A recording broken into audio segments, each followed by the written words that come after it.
Hi guys, आज का हमारा व्लॉग है अहमदाबाद टू अंबाजी का सफ़र।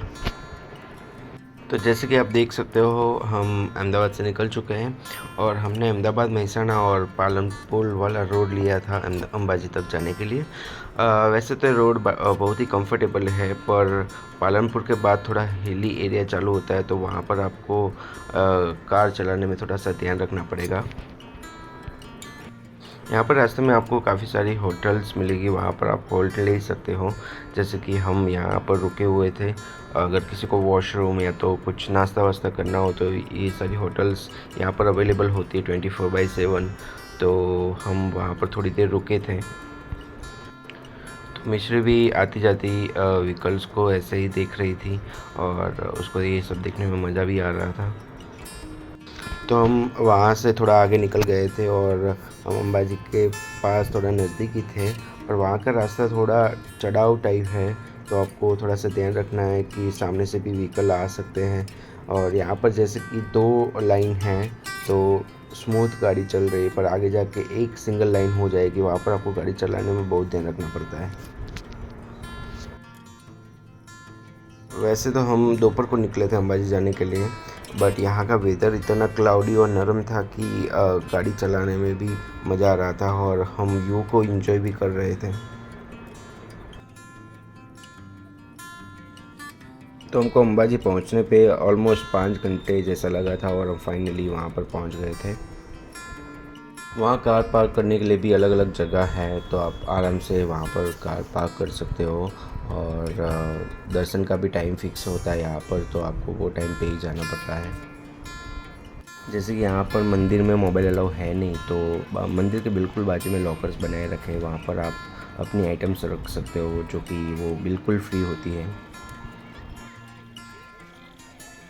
अंबाजी मंदिर को शक्तिपीठ क्यों कहा जाता है, उसके पीछे की एक कहानी है।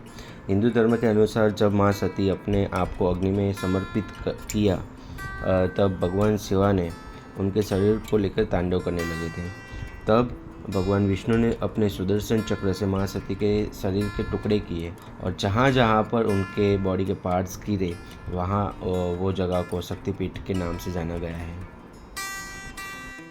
और ऐसा माना जाता है कि जब भी ये सारे टुकड़े अलग अलग जगह पे गिरे, तब माँ सती का हृदय, उनका हार्ट यहाँ पर गिरा था। इसी की वजह से अंबाजी टेम्पल को शक्तिपीठ माना जाता है। तो फिर हम वहाँ से दर्शन करने के बाद बाहर मार्केट में निकल गए थे। वहाँ पर काफ़ी सारे शॉप्स और ठेले लगाए हुए होते हैं, तो वहाँ पर से आपको कुछ आइटम खरीदनी हो तो वो खरीद सकते हो। क्योंकि हमारे पास इतना टाइम था नहीं, तो फिर हम वहाँ से गब्बर के लिए रवाना हो गए थे। गब्बर की सबसे ख़ास बात ये है कि यहाँ एक अखंड ज्योत जलती है, जो माँ अम्बा की शक्ति का प्रतीक है, और ये जगह स्पिरिचुअल एनर्जी से भरी हुई होती है। तो आप लोग जब भी जाओ अंबाजी, गब्बर जाने का चांस कभी मिस मत करिएगा। गब्बर को हम शुद्ध भाषा में बोलते हैं पर्वत। जब आप पर्वत वाले विस्तार में जाते हैं तो आपको गाड़ी चलाने में बहुत ध्यान रखना पड़ता है, क्योंकि वो चढ़ान वाला विस्तार होता है, और मंदिर से वो थोड़ा 3 किलोमीटर के डिस्टेंस में ही है, तो आप आराम से वहाँ पर जा सकते हैं 10-15 मिनट में। वहाँ पर एकांत परिक्रमा की 3 दिन का कोई फेस्टिवल था, तो वहाँ पर बहुत सारी भीड़ थी, तो वहाँ पर पार्किंग करने के लिए बहुत सारी जगह थी, बट हमको गाड़ी वहाँ पर दूर रखनी पड़ी, क्योंकि अंदर उन लोगों ने बस स्टेशन बनाया हुआ था, वहाँ पर फ्री में बसेस आ रही थी। तो गब्बर तक जाने के लिए यहाँ पर बड़ा सा गेट बनाया हुआ है, वहाँ से सारी पब्लिक वहाँ पर पार्क करके फिर अंदर जाती है। यहाँ पर गब्बर में अराउंड 1000 जितनी सीढ़ियाँ हैं, जो चढ़ के हमको ऊपर जाना पड़ता है, और वहाँ पर रोपवे का भी बंदोबस्त किया हुआ है गवर्नमेंट ने, तो आप रोपवे का भी सहारा ले सकते हैं। जैसे कि यहाँ पर फेस्टिवल है, तो आदिवासी कम्युनिटी के लोग सब प्रिपरेशन में जुड़े हुए, जैसे कि आप इधर देख सकते हो। क्योंकि हम फैमिली के साथ गए हैं, तो हमने रोपवे का सहारा लिया था ऊपर जाने के लिए।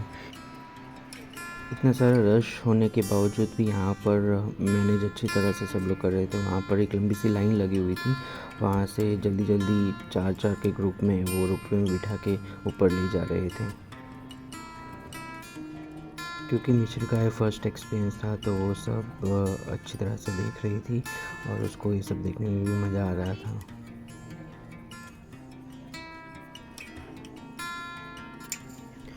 हमने यहाँ से 125 पर पर्सन टिकट ले ली थी और हम लाइन में लगे रहे थे क्योंकि भीड़ ज़्यादा होने की वजह से थोड़ा टाइम लग रहा था, लेकिन एक्साइटमेंट भी उतनी ही ज़्यादा थी बिकॉज़ वेदर उसका बहुत ही अच्छा था।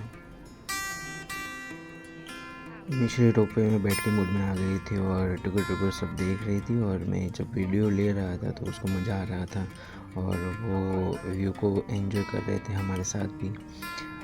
तो ये एक्सपीरियंस थोड़ा सा अलग लगता है क्योंकि हम नॉर्मली सीढ़ियों का सहारा लेते हैं, बट यहाँ पर हमने रोपवे का सहारा लिया तो अच्छा लगा था हमको।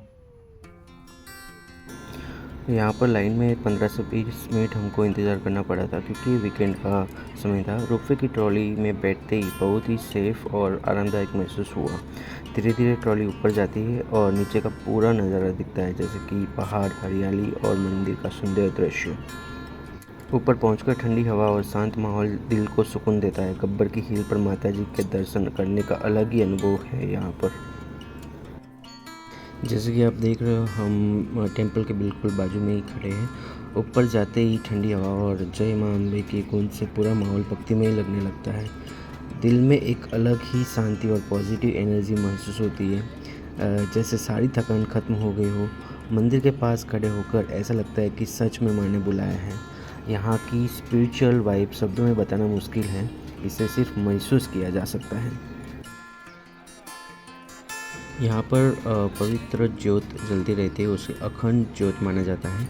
कहा जाता है कि यह ज्योत वर्षों से निरंतर प्रज्वलित है और कभी बुझती नहीं है, इसलिए उसे माता का अनंत शक्ति का प्रतीक माना जाता है। यहाँ पर फ़ोटोग्राफी की अलग से सुविधा है, जहाँ पर प्रोफेशनल फ़ोटोग्राफ़र फ़ोटो खींचते हैं, उसकी अलग से आपको कॉपी भी देते हैं, उसके लिए थोड़ा सा अलग चार्ज लगता है। हमने यहाँ पर 15 से 20 मिनट बिताए थे। वहाँ पर हमने पहले शांतिपूर्ण दर्शन किए, फिर मंदिर के सामने थोड़ी देर बैठे थे, फिर वहाँ के वातावरण को हमने महसूस किया और ऊपर से पूरा व्यू हमने देखा और थोड़ी सी फ़ोटोग्राफी भी हमने वहाँ पर की, जो कि यादगार पलों के लिए ज़रूरी होता है।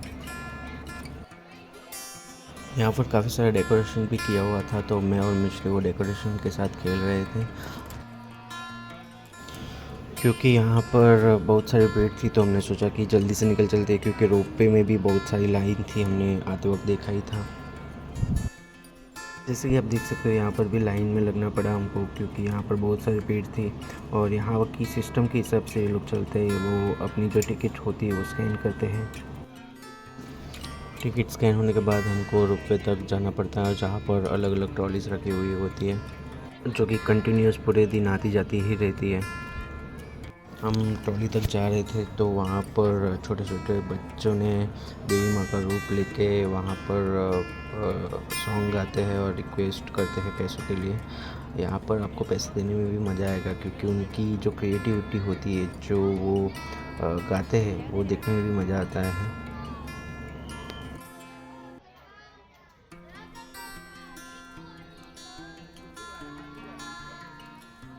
जैसे कि मैंने पहले भी बताया आपको कि यहाँ पर फेस्टिवल का टाइम था और कुछ महोत्सव चल रहा था, तो वहाँ पर काफ़ी सारी भीड़ थी और हम रोपवे से नीचे जाते वक्त भी बहुत ही ज़्यादा भीड़ थी, तो हम वहाँ पर लाइन में लग गए और वहाँ के व्यू को भी हमने वहाँ से एंजॉय किया।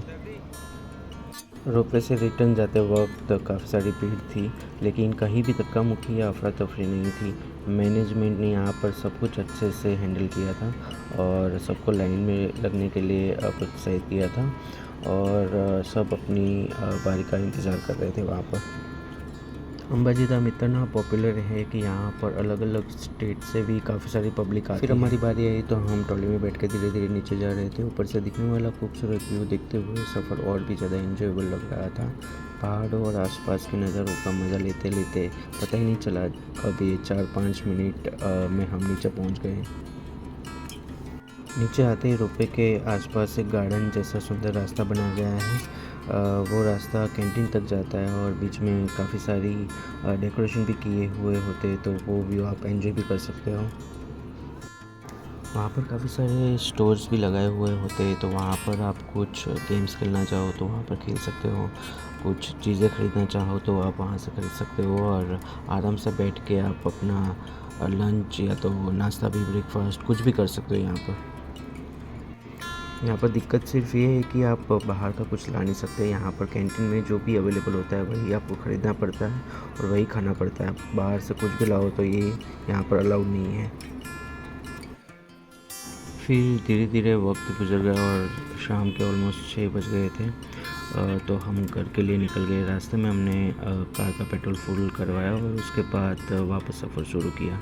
शाम का मौसम और थोड़ी सी थकान के बावजूद भी पूरा दिन का एक्सपीरियंस काफ़ी यादगार और एन्जॉयबल रहा हमारे लिए।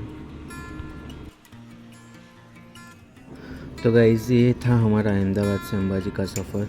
आई होप ये वीडियो आपको पसंद आया होगा। अगर आपको ऐसे ही और इंटरेस्टिंग वीडियो देखना हो तो हमारी चैनल को सब्सक्राइब करना ना भूलें। जय अम्बे, जय माता जी।